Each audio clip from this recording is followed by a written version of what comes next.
other thing we're thinking very heavily about moving into the next couple of months is, of course, the US election. It's something, of course, everyone has an opinion on, and I'm not going to try and kind of give you my predictions or anything like that today. But clearly, the race remains within the margin of error.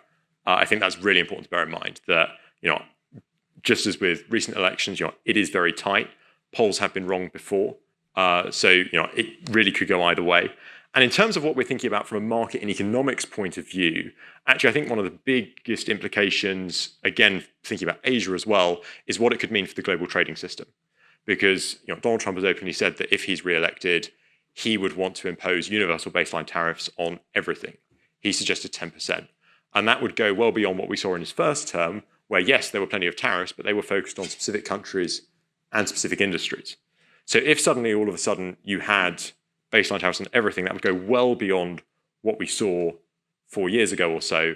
And also that would likely engender retaliation from lots of other countries.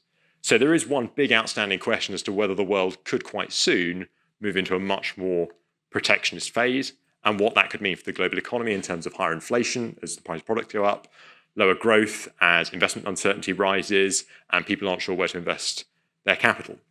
So this is something we're thinking about very heavily for the coming months. And of course, in the backdrop to that is also ongoing tensions between the US and China. And we think that's likely to remain a feature of the landscape irrespective of who wins the election. One thing I've actually been struck by, I think struck a lot of people, is that even as we had the transition from Trump to Biden, Biden kept the Trump tariffs on China in place, and in some cases actually gone even further, as we've seen in recent months, with tariffs on electric vehicles. And the fundamental backdrop to that relationship has been that China has gone, in dollar terms, from being only 10, 15% of the size of the US economy to around 2/3 today.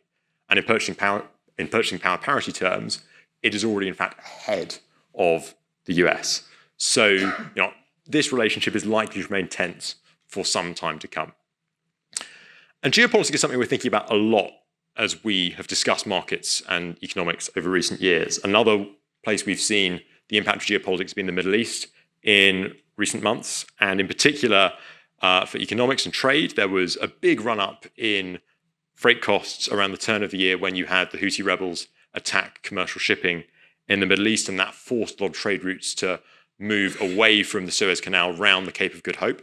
So this is another thing that we're thinking about, and we're conscious about inflationary risks, because sudden shocks in geopolitics or sudden shocks to the oil price can and indeed do happen very suddenly. So that's another risk we're thinking about. And indeed, throughout the last 5 years since the pandemic, geopolitics has been front of mind for a lot of economists. And we saw after Russia's invasion of Ukraine, quite aside from the geopolitical impact, that had a major impact on commodity prices, food and inflation.